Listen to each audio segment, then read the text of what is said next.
A few things we'll cover today is what is average order value? Why is it important?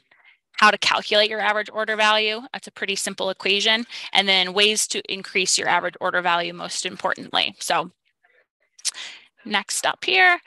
So what is average order value? So average order value is pretty self-explanatory. It's the average amount of money your customers spend with you when they order from your store. It's a very important business metric that essentially can tell you whether or not your marketing efforts are yielding proper results. Gives you a better idea of whether or not your customers' retention strategies are also working. If they trust you, they'll spend more. We'll get into that too in terms of how to increase that. And then how well your marketing strategy is working. So the higher your average order value is, the more revenue you can earn from that same number of customers. This ultimately means that you can increase revenue without increasing your marketing and sales costs, right? You don't have to spend more to get more. You can actually get more by spending the same amount. So it's a very important lever that I like to pull as a marketer to grow a business and to grow my clients' e-commerce stores.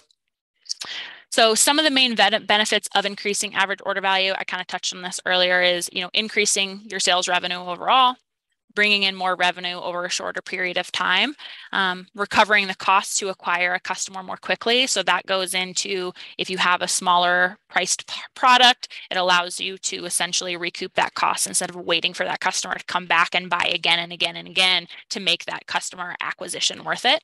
And then overall increases the lifetime value of your customers. If they buy more product from you or buy more from you at a time, the chances of them coming back to shop again is much higher because they're being exposed more and more to your products.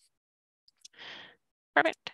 How to calculate your average order value. So average order value is your total sales revenue divided by your number of orders. So two very big metrics that are pretty easily accessible on any shop or any e-commerce platform, whether that's Shopify, BigCommerce, or the Shop app. But those are the two main numbers that you need in order to calculate average order value, is that total revenue and then the number of orders as well. Just as an example, for math's sake, I'll make it easy. If you have an online clothing store and say they sold $25,000 in total revenue, they had 500 orders, average order value would be $50. All right.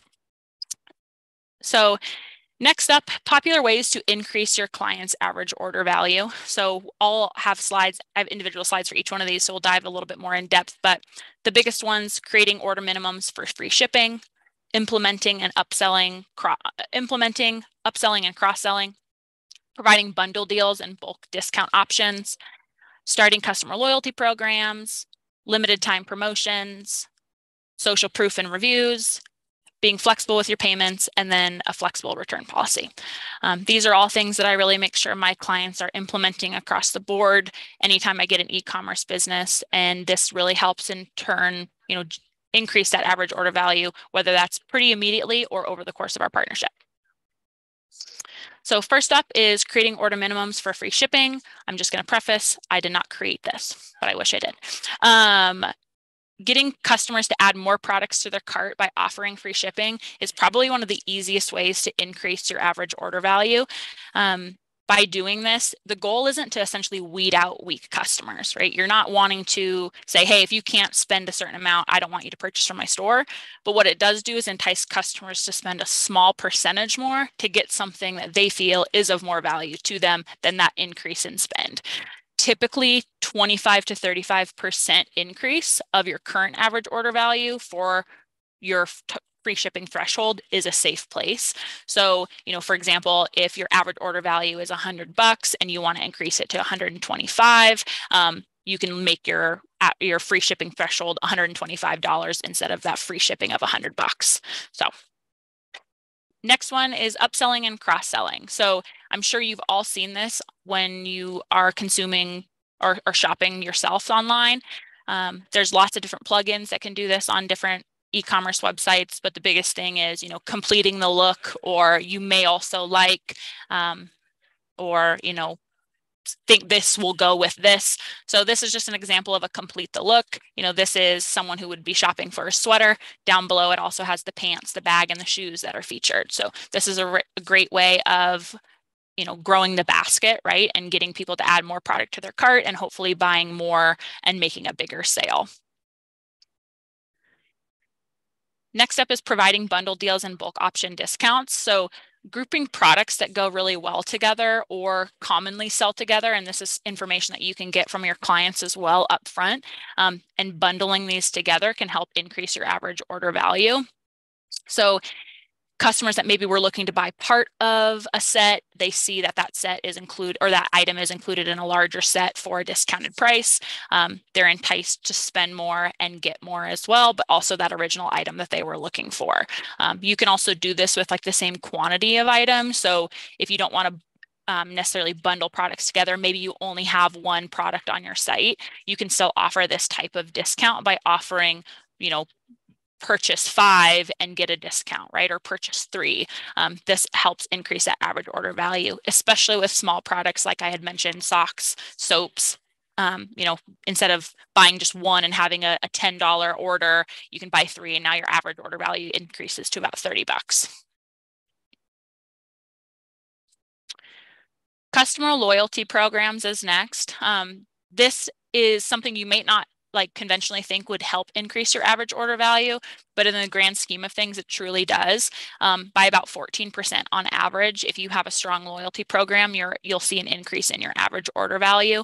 So this is, loyalty programs are meant to increase customer retention. I think we all can agree on that, but by creating a loyal customer base, you can also increase that average order value because it gets people to add more to their orders to help increase, to essentially enable higher rewards.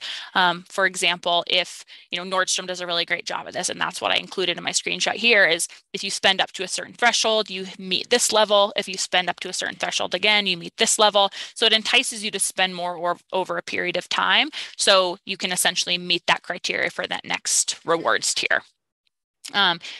It also allows you to, push specific product or inventory instead of offering them at a big discount. So you could say, hey, if you buy from this collection, you would get this many rewards, right? Or if you spend this amount of money, you get this additional reward. So it just allows you to give them free dollars to come back and spend even more, but also incentivizing them for them to spend more initially.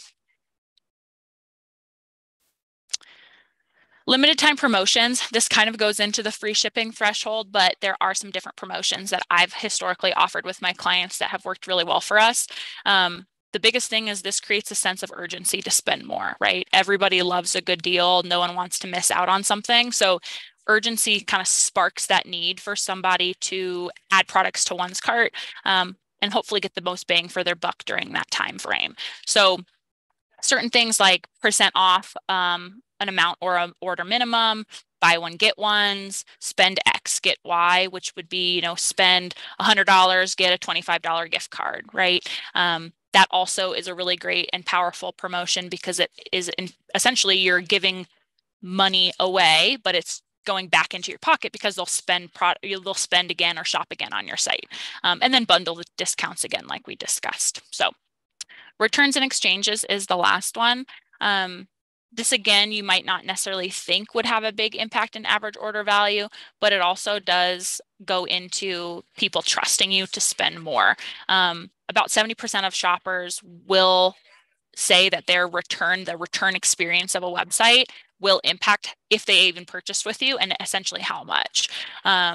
Because if they can see, hey, okay, if I place an order for $100, free returns, easy shipping, or easy exchanges, again, the chances of them spending that amount of money, they don't have to commit to, okay, if I don't like this product, I'm out a certain amount of money, right? So that I'll test the waters and maybe order just one item instead of 5. This allows them to essentially spend more with you initially because they are able to recoup that cost.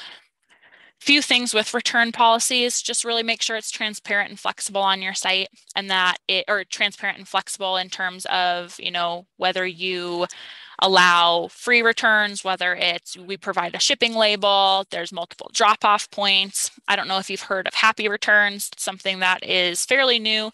A lot of retailers utilize it now. You could drop off your product at super unrelated stores. Like, for example, I ordered something on a clothing website and I was able to drop it off at World Market, which is not related at all, but that was a happy returns drop-off point, very convenient for the shopper.